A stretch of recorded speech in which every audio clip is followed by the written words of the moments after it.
Deuxième heure avec Bernard de Montréal, octobre 1983, le thème « La solitude ».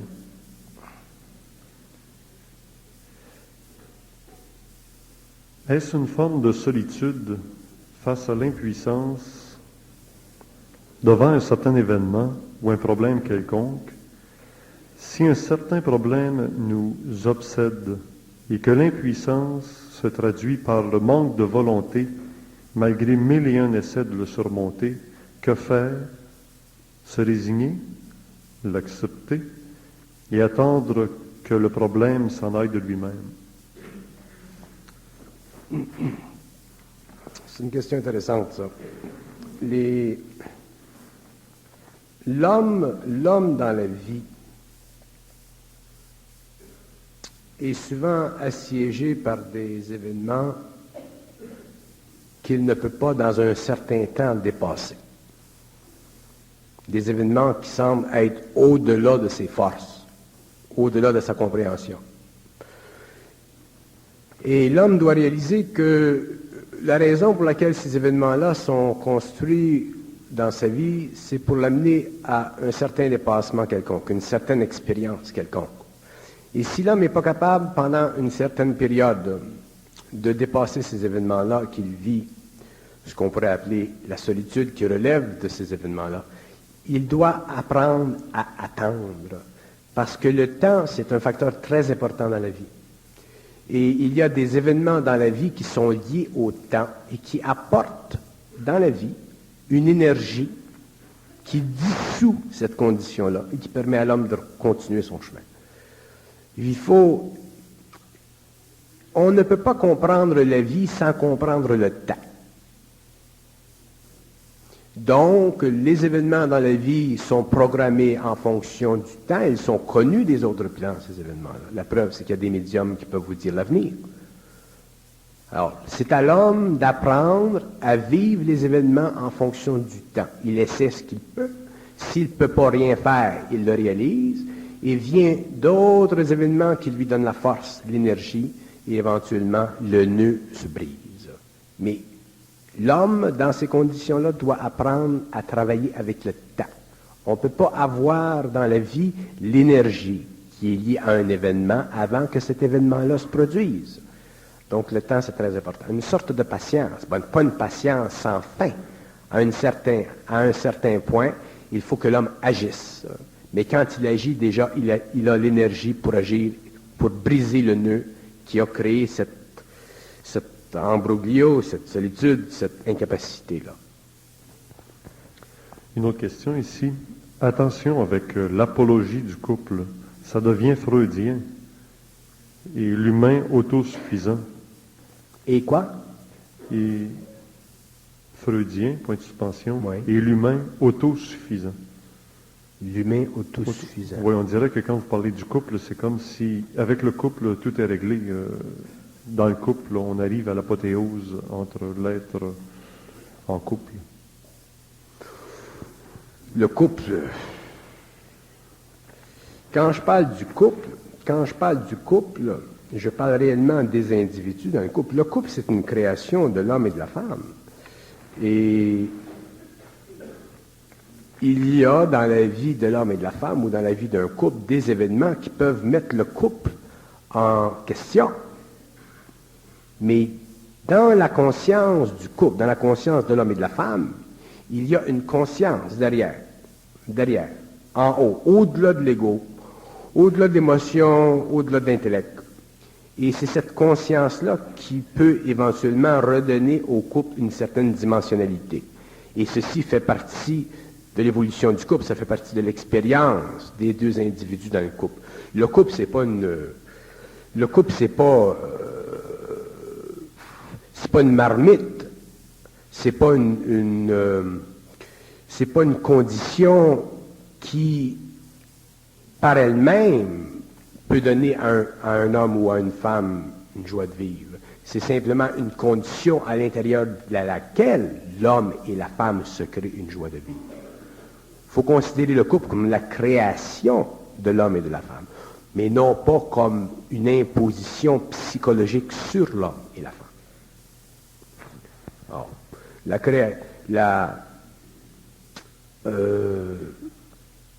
L'observation d'un couple d'un point de vue freudien, c'est simplement d'un point de vue psychologique. Moi, je regarde le couple toujours du point de vue de l'intelligence créative. Si l'intelligence créative fait éclater le couple, elle a ses raisons dans l'homme. Et l'homme et la femme pourront le comprendre s'il y a en eux de l'intelligence créative. Si le couple est maintenu par l'intelligence créative, selon même à l'encontre des événements, il sera maintenu par l'intelligence créative. Mais si l'homme et la femme ont de l'intelligence créative, autrement dit une force interne, quelque part, qu'ils ne réalisent pas nécessairement tout de suite, mais qui est quelque part dans leur conscience, cette énergie-là reviendra pour reconstituer le couple. Ça dépend du plan de vie de l'individu, ça dépend de son lien émotif et mental avec sa conscience supérieure. Je crois que les hommes de la 5e race racine, nous, les hommes, les modernes, nous avons à découvrir les lois de notre conscience. Et lorsque nous découvrirons les lois de notre conscience, autrement dit les lois de l'intelligence, non pas les lois de l'intellect ou de l'émotion, nous réaliserons que notre intelligence est très puissante et qu'elle peut reconstruire, détruire, reconstruire pour raffiner ou amener une autre dimension dans le couple. Mais ça fait partie de l'expérience de chacun. Ça varie avec chaque couple. Il n'y a pas un couple pareil. Donc, il n'y a aucun couple qui peut être simplement mesuré à la lueur de la psychologie freudienne. D'ailleurs, la psychologie freudienne, c'est simplement une psychologie d'accommodation. C'est un outil intellectuel pour essayer de comprendre les grands mouvements obscurs de la conscience de l'homme et de la femme à l'intérieur d'un couple. La psychologie freudienne, c'est le début, c'est le mouvement embryonnaire de la psychologie. La psychologie ira beaucoup plus loin que la psychologie que nous connaissons aujourd'hui. Quel serait l'autre aspect de la psychologie qui reste à développer? La nouvelle psychologie? La nouvelle psychologie sera le produit de l'intelligence réelle de l'homme. Autrement dit, elle sera le produit de la connexion entre le mental inférieur et ce que nous appelons l'intuition pure.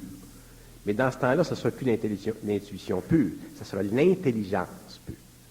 C'est l'intelligence pure qui dictera au mental les lois de la vie, qui expliquera au mental de l'homme le comportement humain, le comportement de l'esprit, les natures de la mort, la nature de la vie, la nature de l'astral, la nature de n'importe quoi. Donc, l'homme n'aura plus à visiter les aspects sombres de sa vie par la voie analytique. Il saura par vibration les lois de cette vie. Est-ce que, un peu comme l'embryon qui grandit, qui grossit, qui devient un être, est-ce que tout ça, ces lois-là sont codées? Toutes ces lois-là font partie de l'énergie et elles deviennent codifiées dans le cerveau humain lorsqu'elles passent à travers les neurones, pourvu qu'il y ait un récepteur. Et le récepteur, c'est la conscience supramentale, autrement dit, c'est le développement entre les deux yeux d'un centre d'énergie suffisamment puissant pour absorber cette énergie-là. Y a-t-il un lien entre la glande pinéale et la glande pituitaire? Oui, il y a un lien entre ces deux glandes-là, parce que quand on parle de glande, la façon dont je vois le phénomène glandulaire chez l'homme, le phénomène glandulaire chez l'homme, c'est un phénomène qui est purement vibratoire, mais à différents niveaux d'octave. Vous avez une glande qui vibre à un certain taux vibratoire, vous avez une autre qui vibre à un certain taux vibratoire, vous avez une autre qui vibre à un certain taux vibratoire. L'énergie... Les chakras? C'est ça, ce que vous appelez les chakras. Quand l'énergie passe à travers ces centres-là, elle produit un choc. Le choc crée une manifestation. La manifestation devient le haut mental, le mental inférieur, l'émotionnel, et ainsi de suite. Donc, ce que nous appelons le système chakrique, c'est un système de réception. C'est comme s'il y avait, dans certaines parties de l'homme, le long de son centre nerveux, des parties qui sont d'ordre matériel, mais qui sont réceptives à une énergie qui n'est pas matérielle. Et le lien entre ces deux énergies-là, ou ces deux aspects-là de l'énergie, crée la conversion de cette énergie pure-là, qu'on peut appeler la conscience, si vous voulez, en une manifestation quelconque, qu'on appelle le mental, ou l'intelligence créative, ou l'émotivité, ainsi de suite. Est-ce que vous pouvez nous définir chacun des sept glandes, des 7 chakras? Lisez, il y a des livres sur ça. Je me suis intéressé à ces livres-là dernièrement, puis je me suis aperçu qu'il n'y en a pas deux qui disent la même chose. S'il n'y en a pas deux qui disent la même chose, il y en a certainement deux qui relateront l'aspect de leur étude d'une façon qui peut être parallèle. Si nous regardons le phénomène des chakras du point de vue de la conscience supramentale, nous nous apercevons que les chakras sont simplement des portes, des fenêtres, par laquelle ou par lesquelles passe l'énergie, quelle que soit la dimension de la fenêtre, c'est sans importance. Ce qui est important, c'est la manifestation. C'est seulement la manifestation. Si l'homme est capable d'enregistrer, de recevoir cette énergie-là, il y a manifestation. Le reste, c'est simplement de l'ésotérisme. On passe à une autre question ici. On demande de commenter, s'il vous plaît. Ne pas avoir besoin des autres est un signe de force et non de partage des émotions, des overflows des émotions. Ne pas avoir besoin des autres est un signe de force, c'est une preuve d'être connecté sur le supramental. Non. Ce sont des mots. Ça, ce sont des mots. Ce sont des mots qui créent de la philosophie. L'homme ne peut pas vivre sur une planète sans d'autres hommes. Alors, l'homme est obligé sur une planète, sur un plan invisible, d'être en connexion ou en interrelation avec d'autres êtres. Mais un homme conscient est un homme qui est capable d'échanger avec d'autres êtres. Il ne s'agit pas pour l'homme de ne pas avoir besoin des autres. Ça devient un non-sens. La société est beaucoup trop complexe. D'ailleurs, l'homme ne vit pas d'une façon unitaire sur une planète. Mais l'homme doit être capable d'échanger avec les autres. Il y a des gens dans le monde qui ont besoin des autres. Ça, c'est pas bon.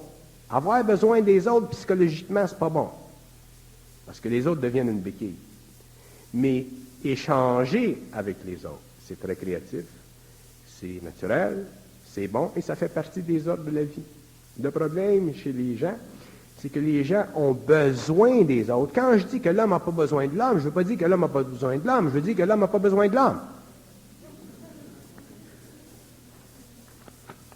Autrement dit, l'homme doit en arriver à être suffisamment centrique pour pouvoir échanger avec les autres, ne pas devenir une béquille pour les autres, ou que les autres deviennent une béquille pour lui, mais qu'il y ait échange. Sans ça, il y a une perte d'énergie.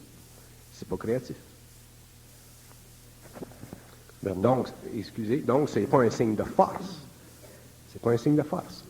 La force de l'homme n'est pas dans sa capacité de pseudo-identifier avec lui-même.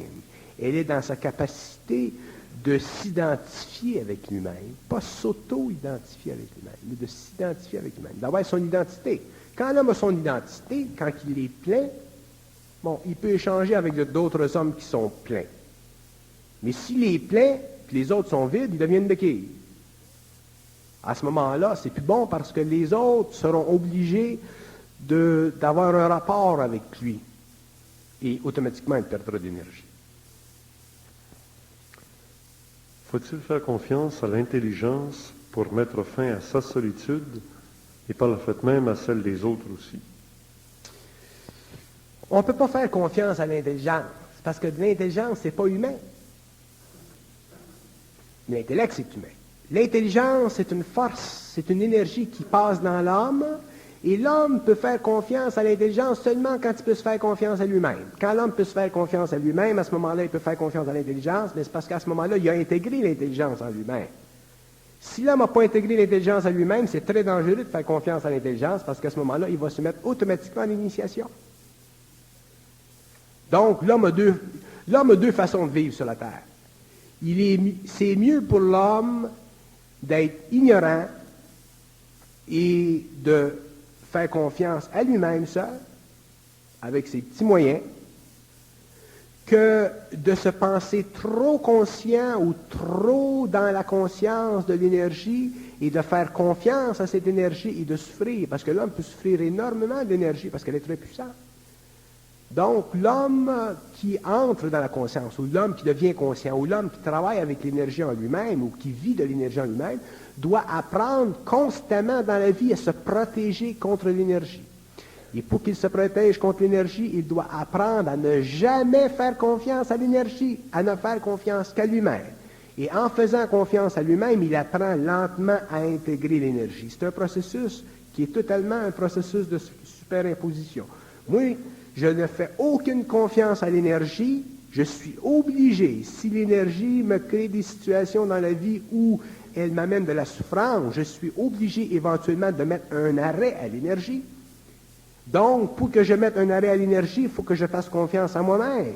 Faire confiance à moi-même, ça veut dire rééquilibrer les conditions du rapport entre l'énergie et mes propres corps. Sans ça, l'homme deviendrait automatiquement serait constamment manipulé par l'énergie.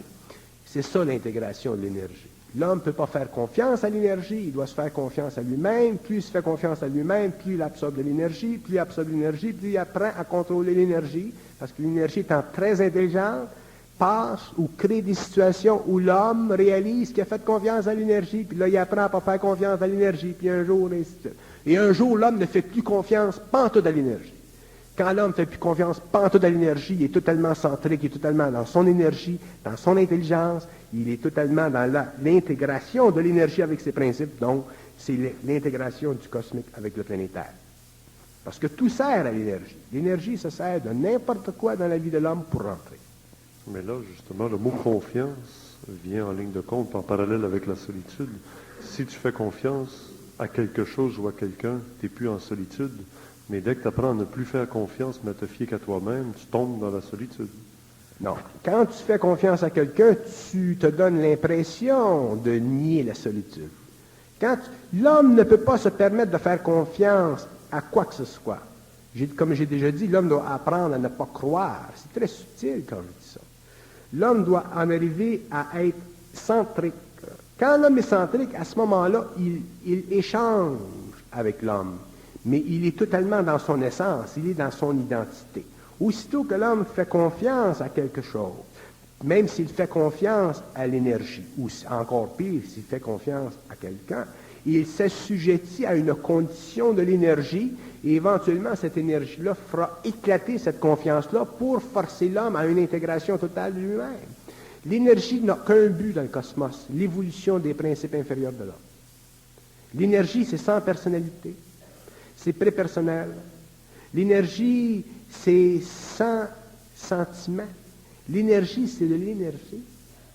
Donc, l'énergie, c'est la fondation, c'est la base de toute l'organisation universelle à tous les niveaux. Donc, l'énergie, si elle passe à travers les centres évolués de l'homme, amène ces centres-là à se perfectionner. Donc, l'énergie, dans son passage, elle travaille toujours. Mais c'est à l'homme de savoir et de connaître les limites qu'il veut bien s'imposer au niveau de la souffrance qu'elle crée, parce que l'énergie crée toujours la souffrance. L'énergie, elle est toujours en mouvement. Et elle crée toujours des conditions où l'homme se fait prendre, puis il se fait prendre, puis il se fait prendre. Alors l'énergie, elle est intelligente. Donc l'homme se fait prendre, puis il se fait prendre, puis il se fait prendre. Mais c'est en se faisant prendre qu'il se fait plus prendre éventuellement. Quand il se fait plus prendre, il ne fait plus confiance à l'énergie. Il échange avec l'homme. Il est autonome, il ne vit plus de solitude. Bernard, est-ce votre solitude qui vous pousse à communiquer aussi intensément votre connaissance urantienne?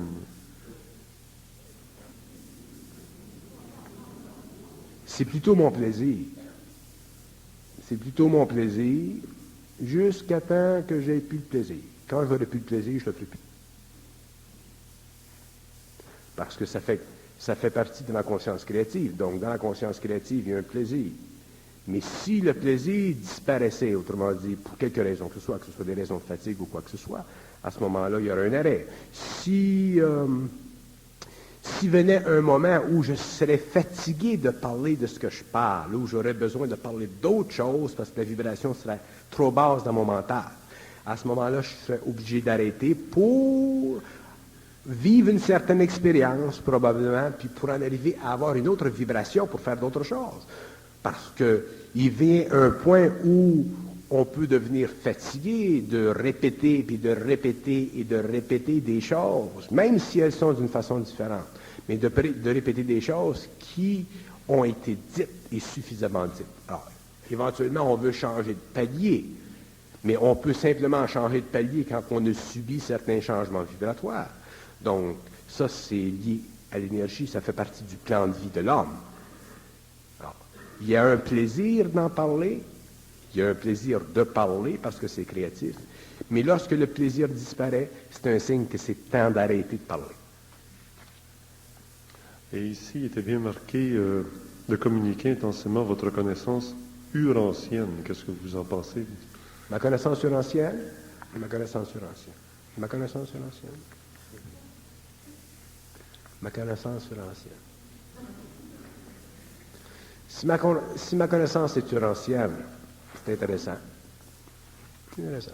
Mais je n'ai jamais pensé à ça, je pense pas. Mais tout ce que je sais, c'est que ma connaissance, la connaissance, ma connaissance. En tout cas, ce que je dis, c'est urancien, mais tant mieux. Si ça ne l'est pas, tant mieux. Mais d'un côté ou de l'autre, ça ne change rien dans la connaissance. Ça ne change rien, la qualité ou le qualificatif. Qu'est-ce que je veux dire? Je suis urancien? Ça ne change rien dans la couleur de ma cravate. En tout cas, vous avez l'air de savoir de quoi il s'agit quand on parle d'urancien. J'aimerais que vous me définissiez qu'est-ce que ça veut dire, une connaissance urancienne. Ah, là, vous me demandez une question. Je peux vous en parler,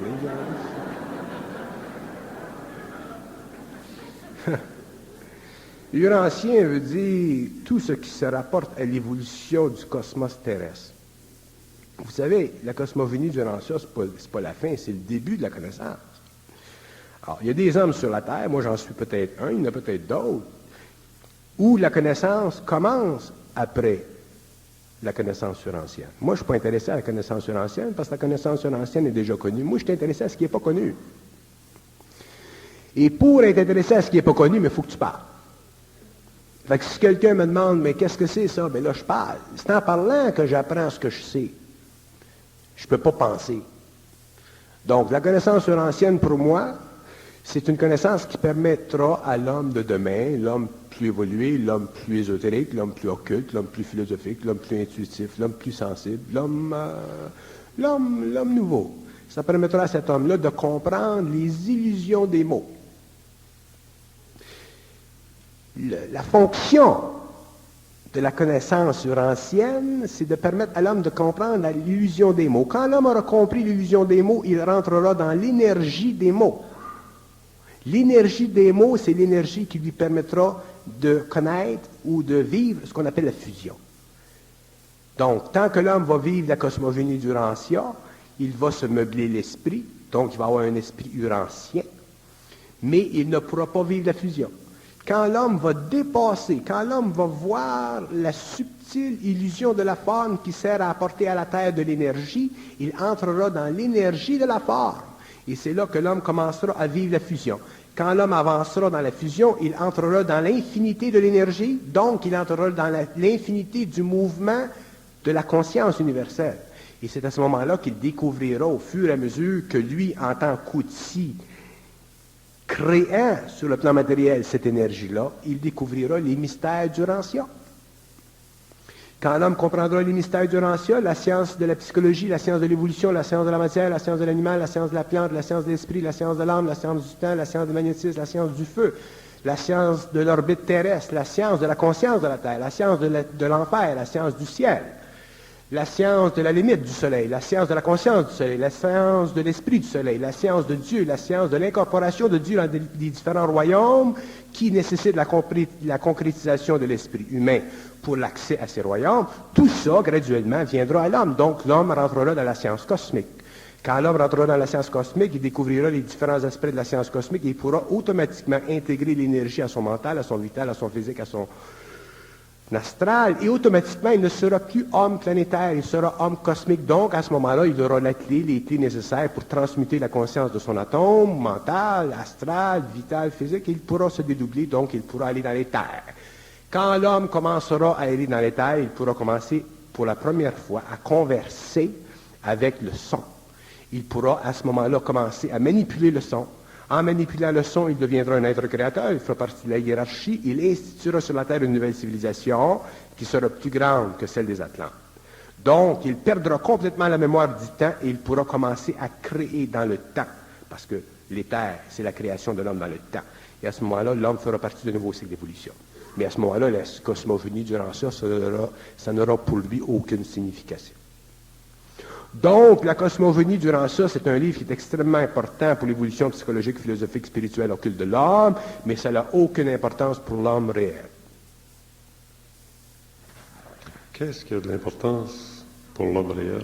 Pour l'homme réel, tout ce qui a d'importance, c'est le passage de l'énergie dans ses corps pour la transmutation de l'énergie, la codification de l'énergie et l'électrification de ces différentes cellules afin qu'ils puissent éventuellement se servir de la matière d'une façon créative.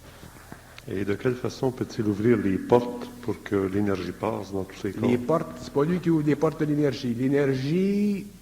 Les portes de l'énergie s'ouvrent au fur et à mesure qu'il entre en contact avec des idées qui viennent de la manifestation de l'énergie à travers certains hommes sur la Terre. Les portes s'ouvrent, s'il est capable d'absorber le torrent de l'énergie, il y a changement vibratoire dans ses cellules, il y a changement vibratoire dans son taux original, et éventuellement, il est capable d'absorber une plus grande dose d'énergie, puis une plus grande dose d'énergie, puis éventuellement, il vit l'électrification de ses chakras.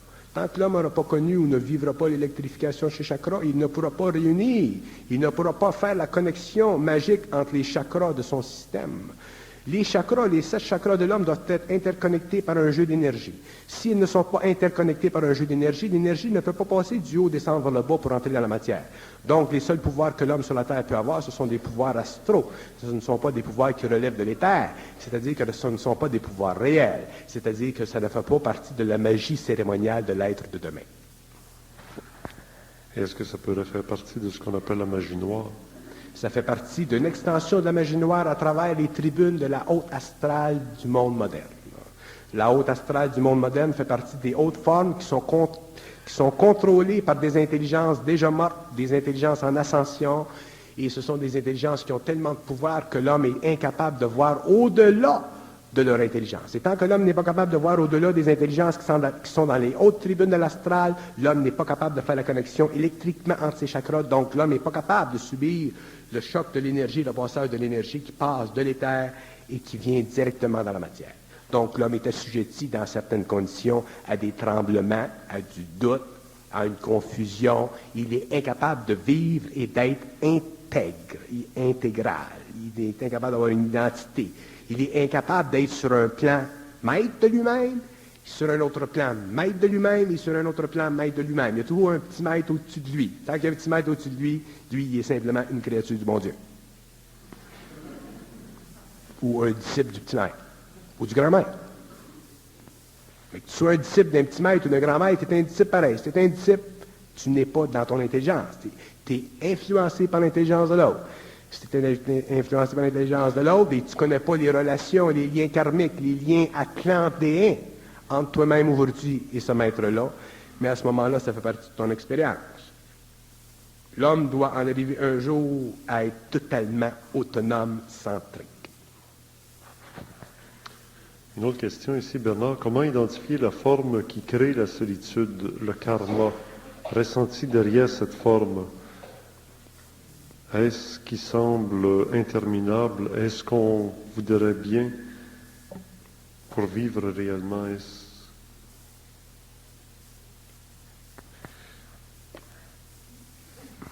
supramental va peut-être me guider. Je vais continuer. Oui. Je vous suggère d'écrire vos questions au dactylo, si possible. C'était quoi la question? La question ici commence comme ça. Comment identifier la forme qui crée la solitude, le karma ressenti derrière cette forme? Ça marche. Okay. Il ne s'agit pas d'identifier la forme qui crée le karma, il s'agit de la détruire. Les gens sont trop pognés dans le karma. Le karma, là, c'est rendu un mot de passe. Tu te casses une patte, c'est du karma. Ton enfant vient au monde, il manque une patte, c'est du karma. C'est tout du karma, là. Ouais, de la mémoire, c'est pas ça. Mais le point n'est pas là, pantoute. Il s'agit pour l'homme de détruire les conséquences de ce qu'il appelle le karma. Autrement dit, il s'agit pour l'homme de détruire les formes qui maintiennent en vigueur la mémoire. Autrement dit, il s'agit pour l'homme de rendre son esprit puissant, c'est-à-dire de donner à son esprit la chance de se manifester dans sa vie de tous les jours. Et pour que l'homme permette à son esprit de se manifester dans sa vie de tous les jours, pour qu'il soit bien dans sa peau, il faut qu'il mette de côté les formes qui polluent son mental et polluent son émotionnel. C'est aussi simple que ça. Mais l'homme, quand il fait face aux conditions qui sont simples techniquement, mais qui sont difficiles émotivement ou mentalement, il a peur. Il a peur. L'homme a peur de détruire la forme, parce que la forme, c'est devenu pour lui une condition psychologique. Puis souvent, il y a des ramifications, il y a des liens à la forme. L'homme a peur. Et c'est cette crainte-là qui doit éventuellement être éliminée. Et pour qu'elle soit éliminée, c'est pas l'homme qui doit causer ou créer les conditions. C'est la vie. Parce que la vie est toujours évolutive. L'esprit est toujours là. Fait que l'esprit crée des conditions éventuellement qui font en sorte que l'homme vit une crise. C'est dans la crise que l'homme évolue. C'est dans la crise que l'homme détruit la forme. Tant qu'il n'est pas en crise, il ne détruit pas la forme. Il en souffre.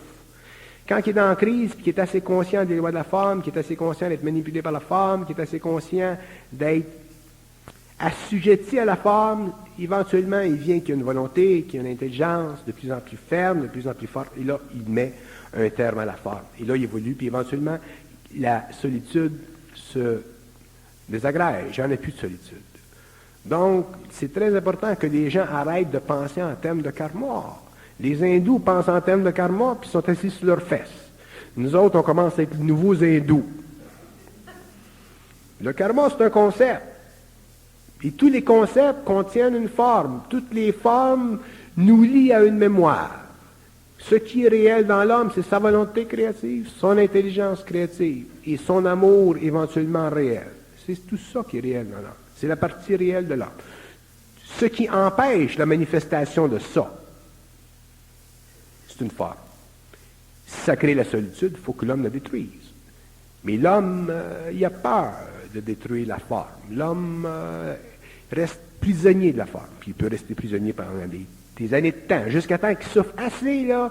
Il y en a assez plein de casse, là, d'être solitaire, de vivre une solitude, là, que si quelqu'un un soir l'appelle puis il dit, bon, ben, Jean-Paul, là, tu viens-tu au bowling ou ben, tu viens-tu à l'Expo? Il dit, ouais, j'y vais, là. Là, il se donne un coup de pied dans ici, là. Puis là, il va. Fait que là, il s'ajuste. Puis une autre fois, il va. Puis éventuellement, mais là, il commence à trouver que c'est le fun d'aller voir les expos. C'est même que ça marche. Même que ça marche, c'est justement le problème. Même ça marche. Tout le monde se retrouve au stade, puis les expos sont éliminés, puis là, c'est le grand découragement. Quand tout le monde sera conscient, puis tout le monde sera au stade, il n'y aura plus d'expo.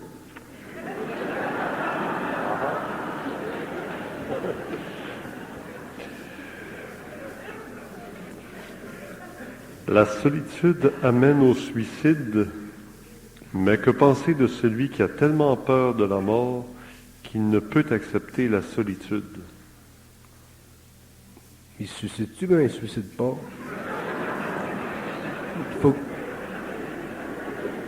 Faut qu'il décide dans la vie, tu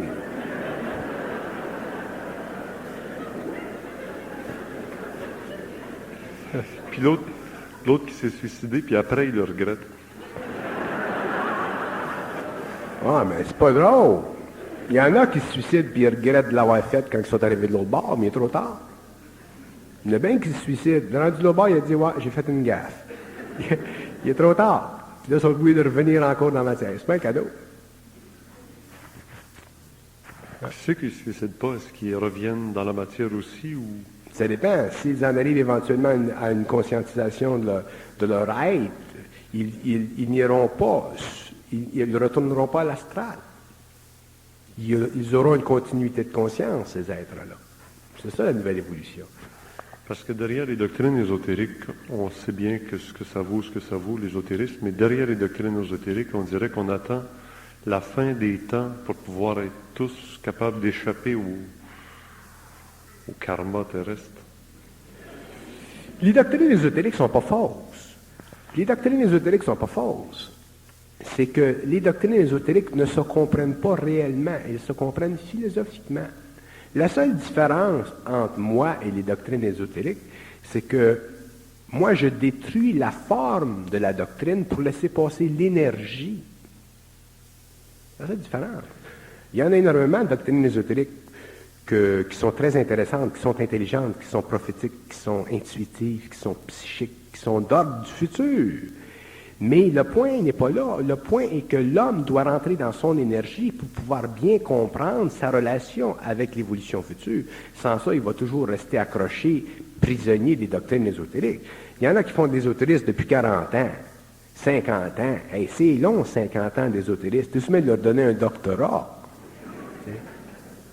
Puis plus ils font d'ésotérisme, plus ils se débalancent. Fait que là, c'est plus un doctorat, il faut que tu le donnes. Là, c'est un docteur.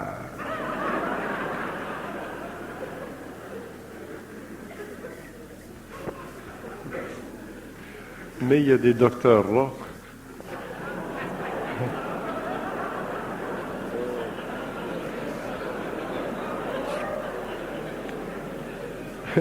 Je passe à une autre question ici, hein, parce que quand je manque d'inspiration, je m'en sauve. Pourquoi un être qui a un comportement alcoolique, il est peut-être aussi alcoolique, souffre constamment de solitude? C'est intéressant, ça. D'ailleurs, j'ai l'intention de faire un livre sur l'alcoolisme un jour. Bien intéressant. L'alcoolisme, les êtres qui sont alcooliques sont des êtres qui ont une grande sensibilité. Et ils ne sont pas capables de contenir l'énergie dans leur plexus solaire. C'est ça qui les mène à l'alcoolisme. Ils ont une grande sensibilité, ces êtres-là. Et l'alcoolisme, ça leur permet de balancer ça. Mais ce qui arrive, c'est qu'ils vont trop loin, donc ils deviennent alcooliques.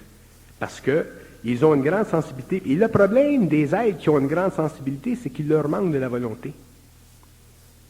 Donc, si tu es sensible et tu as la volonté, tu peux prendre un gin and tonic, mais tu vas en prendre 1, 2 ou 3. Mais si tu es sensible et tu n'as pas de volonté, tu vas en prendre 5, 6, puis 7, puis 8, puis 9. Fait que là, à ce moment-là, tu deviens alcoolique. Donc, le problème des alcooliques, les gens qui sont alcooliques, moi j'en ai rencontré beaucoup, et ce sont des êtres sensibles. Et ce sont des êtres qui souffrent de la sensibilité, qui ne sont pas capables de contenir leur sensibilité. Donc, l'alcool devient pour eux autres une balance, un équilibre. Mais c'est une balance qui détruit le corps physique et qui éventuellement crée en eux un débalancement du corps astral tel qu'ils ne sont plus capables de se servir de leur esprit avec la même agilité qu'ils avaient avant. Donc, qu'est-ce qui se crée dans leur mental? Il se crée de plus en plus d'imagination, de réflexion. Donc, l'homme devient de plus en plus un être qui s'intériorise. Au lieu de s'extérioriser, il s'intériorise. En s'intériorisant, il crée la solitude. L'intériorisation, le phénomène d'aller en dedans de soi, ça c'est bien subtil. Bien intéressant. Quand tu vas trop en dedans de toi-même, tu te crées une coque. Tu te crées comme une petite maison. Fait que si tu prends un petit gin ou 4 petits gins dans ta petite maison, éventuellement, tu te sens pas mal bien. Parce que là, dans ta petite maison, là, tu peux te créer n'importe quel fantasme que tu veux. Puis ça devient pire, puis éventuellement, tu te coupes avec le monde extérieur. C'est là la solitude de l'alcoolisme. Pourtant, c'est curieux parce qu'il y en a souvent qui prennent un verre ou plus pour pouvoir justement avoir la facilité de communiquer avec les autres. Ah oui, mais ça dénie pas ce que je dis. C'est simplement un mouvement de l'extérieur pour contrebalancer ce que je dis. Ils souffrent tellement de cette intériorisation-là qu'ils prennent un scotch pour le sortir, pour en arriver à sortir de ça. Il y a une partie des autres qui veulent... Les gens qui sont alcooliques, c'est pas tous des idiots. Alors, ils veulent sortir de cette condition-là. Donc, ils pensent qu'en prenant un verre, ils vont sortir de cette condition-là. Puis, c'est pas nécessairement vrai parce que déjà, ils n'ont plus de mémoire. C'est-à-dire qu'ils n'ont plus de volonté, ils n'ont pas assez de volonté. Donc, s'ils manquent réellement de volonté parce qu'ils sont très, très sensibles et qu'ils ne sont pas capables d'aller au-delà de leur condition psychologique, éventuellement, ils ne pourront plus le faire, ce mouvement-là. Ils ne pourront plus le faire. Ils vont s'intérioriser. Un alcoolique qui prend une petite shot pour essayer de s'extérioriser, c'est déjà un bon mouvement. Mais s'il s'extériorise avec des gens qui sont suffisamment intelligents et qui ont suffisamment d'énergie, éventuellement, il pourra sortir de son alcoolisme puis changer la condition qui balance son corps astral avec une autre. Peut-être que ça sera une parole créative. Alors, s'il rencontre des gens qui ont... Mais s'il rencontre un autre gars qui a la bouteille, on va dire, non, c'est évident qu'on va finir comme ça toute la soirée. Mais là, tu vas plus nulle part. Mais s'ils rencontrent des gens avec lesquels ils sont capables de parler créativement, la bouteille elle va diminuer, puis éventuellement, ils vont lâcher la bouteille. Moi, j'en connais un parmi mes séminaristes qui est un alcoolique. Il prenait une shot. puis une grosse shot. Là, il prend moins de shots. Mais moins il boit du scotch, plus il parle à cette heure. Fait que c'est parfait. Il parle. Vous n'êtes pas sa femme. Pardon? Vous n'êtes pas sa femme. Non, je ne suis pas sa femme. Je suis pas sa femme. Peut-être qu'elle aimait mieux le verre que la parlotte. Ah, il a changé de verre pour la parole. Puis la parole créative, la parole consciente, c'est très fort. Ça l'a sorti. Alors, il y a des organisations comme les AA qui font un travail, qui ont beaucoup d'expérience psychologique au niveau de l'alcoolisme. Ça aide beaucoup de monde. Ça revient encore à la fameuse formule dans la première heure où on parlait des génies, parce que très souvent, les gens qui sont géniaux en peinture, en musique, en écriture, ils ont eu souvent, on en voit, qui ont eu des problèmes d'alcoolisme. Oui, Aussi, parce que souvent, les génies sont obligés de vivre leur état psychologique ou leur état de sensibilité seul. Vous savez, les génies, un génie qui communique son idée à quelqu'un de normal, l'autre va dire t'es capoté. T'es génie, fait que t'es capoté. Les génies sont toujours capotés vis-à-vis de nous autres. Fait que le gars, qu'est-ce qui se produit? Il souffre. Si ça s'adonne que dans sa vie, il est capable de faire reconnaître son génie, là, il ne souffrira plus. Einstein, quand il a fait sa théorie de relativité, puis que ça a été étudié là, par toutes les grosses bols, là, puis on a dit, ouais, ça a bien du bon sens sur ton équation, mais là, ça marche. Mais imagine-toi, si Einstein avait été pogné avec ça jusqu'à la fin de sa vie, il aurait capoté. Regardez Nietzsche. Nietzsche, c'est un exemple, malgré que Nietzsche avait des facteurs physiques, physiologiques qui l'ont amené à l'insanité. Mais Nietzsche, dans sa compréhension philosophique, dans certaines choses qu'il a dit, a dû vivre ça seul. Le problème des génies, c'est que souvent, il n'y a pas d'oreilles dans le monde pour les écouter. Aujourd'hui, ça change, là, parce qu'un homme qui est génial aujourd'hui, qui va mettre sur pied quelque chose d'extraordinaire, souvent, il va être repêché dans le monde par des multinationales pour faire des milliards. Lui, il finit toujours dans le trou. Anyway, mais au moins, il est reconnu. Une fois qu'un génie est reconnu, il est bien. Mais quand tu es un génie et que tu n'es pas reconnu, c'est tough. C'est très tough. je ne veux pas vous envoyer des fleurs, Bernard, mais j'ai l'impression qu'il y a plusieurs années de ça, quand vous avez commencé à parler, puis que les salles ont commencé à se remplir, c'était un tout ou rien. C'était ou Bernard à Saint-Jean, ou bien non Bernard avec un public qu'ils suivent. Parce qu'au début, s'il y en a un qui s'est fait critiquer en public, c'était bien Bernard de Montréal. On disait, il est capoté ce gars-là, il ne sait pas ce qu'il dit. Ça a pris du temps avant qu'on commence à comprendre Bernard. Finalement, comment est-ce qu'on se sent quand on est écouté, quand on a des oreilles quelque part? Comment est-ce qu'on se sent quand on est écouté? Oui. Quand on est écouté. Comment est-ce qu'on se sent quand on est écouté? Je ne sais pas, moi. Comment est-ce qu'on se sent? On parle plus, je ne sais pas. Parce que vous avez déjà dit que de parler à des murs, à un moment donné, un gars s'ennuie de parler à des murs. Oui, mais moi, j'ai toujours eu l'attitude. Moi, j'ai toujours eu l'attitude personnelle que, d'abord, j'ai toujours dit au monde, croyez-moi pas. Donc ça a été mon point de départ. J'ai dit, si vous me croyez, vous allez capoter, parce que ça ne se comprend pas ce que je dis. Ça se sait. Fait qu'en disant au monde, croyez-moi pas, mais au moins on est à libre, le public est à libre, puis moi, je suis à libre.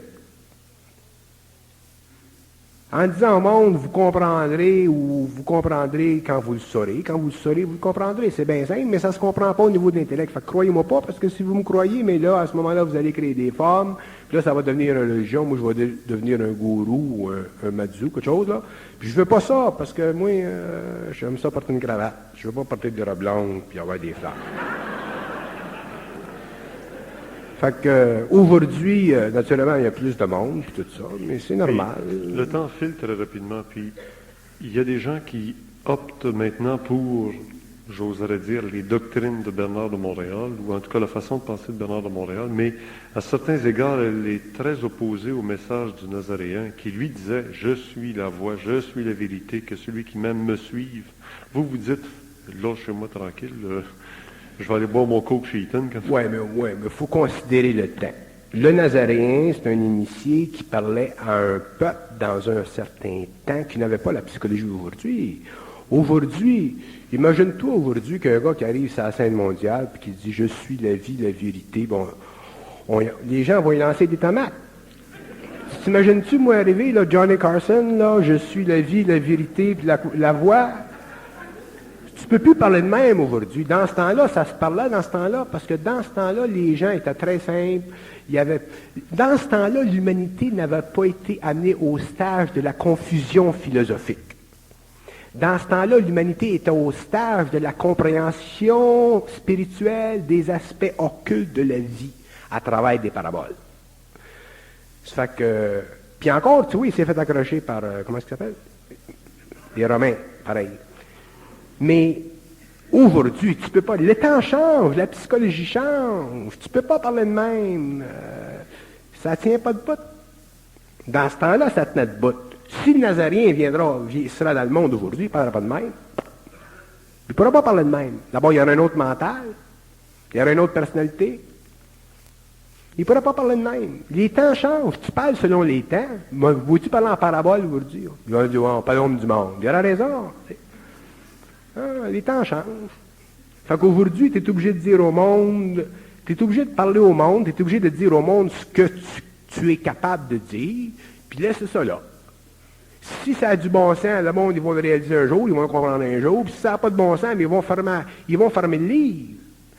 On n'est plus au stage de l'endoctrination, on est à un nouveau stage. Par rapport à ça, le Nazarien, quand il est venu pendant l'évolution. Il est venu pour des raisons occultes que l'homme ne connaît pas. Il est venu pour ouvrir des circuits universels. Donc, automatiquement, le travail qu'il a fait dans ce temps-là, puis le travail qu'il fera aujourd'hui, ce sera deux travaux totalement différents. Totalement différents. Puis le langage serait différent. Fait qu'on peut pas comparer deux époques. Aujourd'hui, les gens qui parlent, les speakers, whatever, ceux qui ont de la jasette, là, ceux qui ont quelque chose à dire, le parlent selon une autre vibration. Mais l'homme, aujourd'hui, entre dans un cycle d'évolution nouveau, dont on ne peut plus se laisser imposer des paroles au niveau de la croyance. Je suis la vérité et la vie. Qu'est-ce qu'il dit? Je suis la voie, la vérité et la vie. C'était bon dans ce temps-là. Aujourd'hui, c'est plus bon.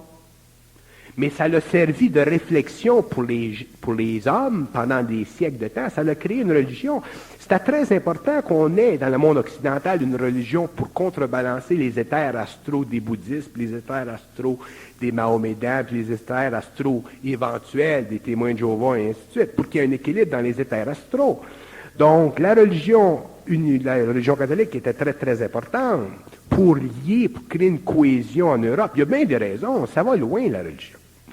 Mais aujourd'hui, puisqu'on entre dans un nouveau cycle où l'homme, pour la première fois, est capable de rentrer dans son intelligence, autrement dit, de devenir intelligent par lui-même sans passer par l'extérieur, tout en comprenant l'extérieur.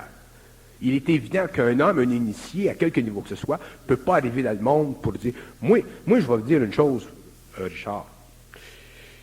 Il y a des gourous qui viennent des Indes, là, puis sont bien fins, puis tout ça. Tu sais. Puis s'ils font un travail constructif et créatif, ça se sent. Maharishi Yogi, c'est un exemple. Il a fait un travail réellement terre à terre, là, au niveau de la méditation, là. Puis ça, c'est très bon pour le monde occidental. C'est un grand travail qu'il a fait.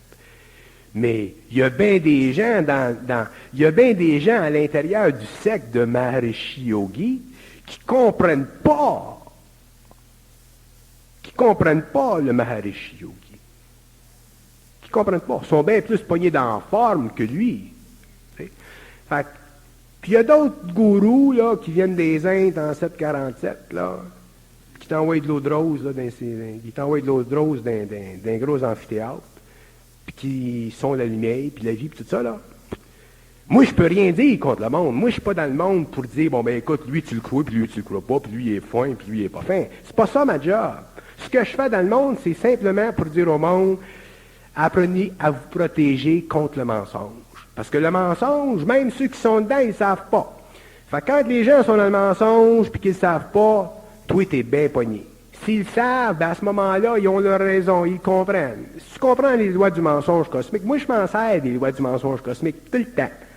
Moi, il n'y a rien. Il n'y a peut-être pas un homme sur la terre qui est plus capable que moi de se servir de la forme et de créer le mensonge cosmique pour amener l'homme à une autre étape d'évolution.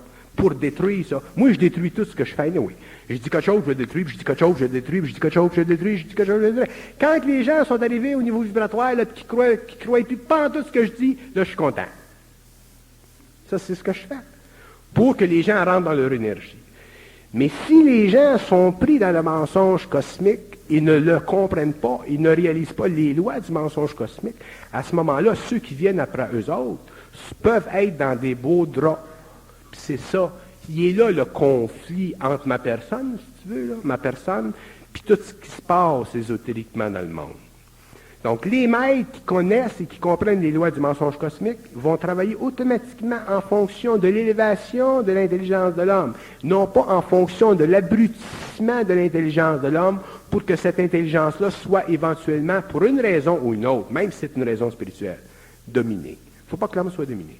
L'homme est rendu intelligent, on est préparé, on a passé toutes les évolutions, la progression des involutions. Aujourd'hui, on est capable de créer des cerveaux électroniques.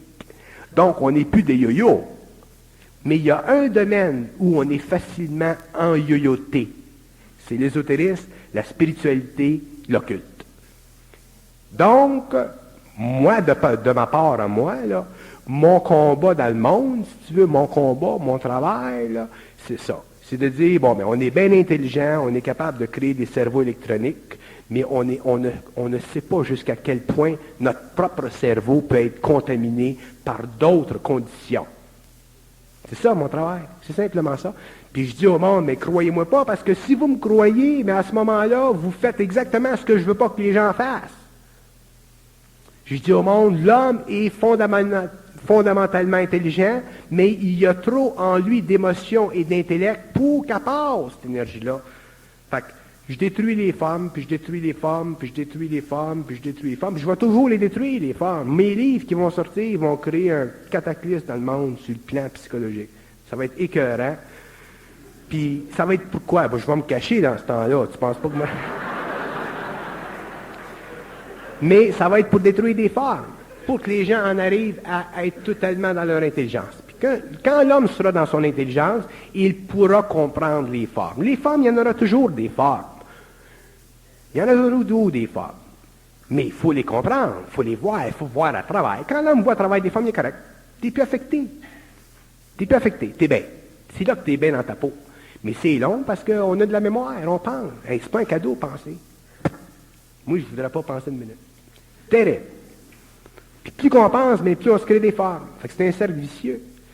Jusqu'à temps qu'on réalise que notre pensée, les lois de notre pensée, là, que j'explique souvent de temps en temps, là, puis quand on est capable de faire confiance à notre énergie, à notre intelligence, c'est là qu'on commence à détruire les formes de notre pensée et de notre émotion. Puis c'est ça l'initiation solaire. Si tu veux donner un mot à quelque chose, là, bon, ben c'est ça.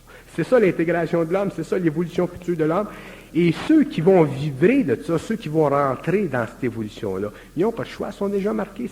Ils ont déjà la résonance. Si tu mets un cristal sur la table, puis tu fais vibrer le cristal sur la table, il y a déjà la vibration. Fait que tu prends ta clé, tu frappes la clé, le cristal, il va vibrer. C'est automatique, il y a la vibration. Fait que si le cristal il dit, moi je suis chanceux, je suis plus évolué que l'autre cristal, là à ce moment-là, il va diminuer sa vibration. Fait qu'on a toute une vibration. Toi, t'en as une vibration, moi j'en ai une, Joe Blue en a une vibration. Puis si ça passe cette énergie-là, ça fait vibrer ce qu'on appelle notre conscience. Je m'expliquer ça à conscience un jour, c'est comique ça, c'est un autre mot, ça veut rien dire. Mais un jour, m'expliquer ça à conscience. Mais quand on va pouvoir vibrer au niveau de nos corps subtils à l'énergie cosmique, on aura une conscience cosmique. Donc on comprendra n'importe quoi. Tout se comprend. Ça sera le thème de notre prochaine rencontre, la conscience. Il me reste une question ici, Bernard, peut-être une pour finir en beauté sur la solitude. Pourquoi les gens vivant près de la nature, à la campagne, parlent très rarement de solitude? Les gens qui vivent à la nature et à la campagne ont plus de possibilités de balancer leur corps astral. Ils sont moins confinés à des espaces psychologiquement conditionnés par la compression sociologique des grandes villes. Il y a la vache dans le champ, il y a le chien, ils peuvent parler au chien, ils peuvent parler à la vache, ils peuvent aller chercher une pomme, ils peuvent tomber en amour avec la pomme. Tu sais, il y a tout ça d'aspects dans la vie rurale qu'on n'a pas en ville. L'espace est plus vaste. Il y a moins de limitations psychologiques sur l'homme. Le corps astral peut se manifester plus librement. Tu peux enlever tes culottes et te coucher dans le champ. Tu ne peux pas faire ça sur la rue Sainte-Catherine. Tu sais, il y a toutes sortes de choses. Alors, l'homme en campagne a tendance à s'ennuyer moins que l'homme de la ville. Mais c'est subtil. Parce que l'homme de campagne, pour qu'il s'ennuie moins, il faut qu'il soit actif. Tandis que l'homme de la ville, il peut très bien prendre le métro puis aller au forum. Il ne sera pas actif, il va être passif, mais il y a tellement d'énergie qui va le bombarder qu'il ne s'ennuiera pas. C'est qu'en sortant du forum qu'il va s'ennuyer. C'est comme quand tu vas au vu, ça marche. Quand tu vas au vu, tu ne t'ennuies pas, tu ne penses pas. Ça rentre, comprends-tu? Mais aussitôt que tu sors du théâtre, là, tu t'ennuies. Parce que le gars est tombé en amour avec la fille, puis tout est seul. Tu sais? Fait que pendant que tu vivais le film, il y avait un processus d'osmose. Il y avait une sympathie entre toi et la fille. Tu sais? Le gars, tu t'en occupais pas, il n'y a pas de jalousie dans le théâtre. Tu sais? Mais c'est quand tu sors, tu es obligé d'aller chez Burger King, manger un burger, je te jure que là, puis tu as encore la mémoire du film. Si tu n'avais pas la mémoire du film, tu serais correct. Tu n'auras pas l'émotion du film. Mais comme tu as la mémoire du film, mais tu t'ennuies. Puis il y en a qui sortent du théâtre, ils ont les mouchoirs, puis tout. Tu te laisses. Fait que l'ennui de la ville puis l'ennui de la campagne est différent. Il y a des gens en campagne qui s'ennuient, mais les gens en campagne, s'ils sont ruraux de nature, s'ils sont capables de vivre là, bien, ils vont se créer un environnement qui est moins fluctuatif qu'en ville. Donc, ils ont plus de chances de se stabiliser émotivement qu'en ville. Tandis qu'en ville, si tu perds ta job, si tu perds ta femme, ton mari, si tu es tout seul, si tu un gros nez, tu sais, puis chaque fois que tu rencontres le gars, il dit « Maudit que tu as un gros nez », tu sais. Mais à ce moment-là, il faut que tu changes la condition de ton nez. Il va te faire opérer, change ton nez. Puis le gars, quand tu vas le revoir, il va être content. Là, il va te marier. Il faut changer la forme. Fait que, faut changer la forme. Par contre, tu peux rencontrer quelqu'un qui va dire, t'as un gros nez, mais c'est pas grave. T'as une belle intelligence, t'as des beaux sentiments. Ça dépend de qui tu rencontres. Si tu rencontres un gars qui est bien fossé, puis qui se regarde dans le miroir à tous les jours, qui est pas mal beau, puis toi, tu as un gros nez, mais c'est évident que tu vas être obligé de changer ton nez. Mais si tu rencontres un gars qui est bien ordinaire, mais qui a un grand esprit, un grand intérieur, puis qui voit ton nez, il ne verra même pas ton nez. À ce moment-là, ben, tu peux faire des petits qui n'auront pas de nez. C'est là-dessus qu'on va se laisser, Bernard. Le mois prochain, j'ai l'impression que ça va s'intituler « La conscience ». Merci, Bernard de Montréal.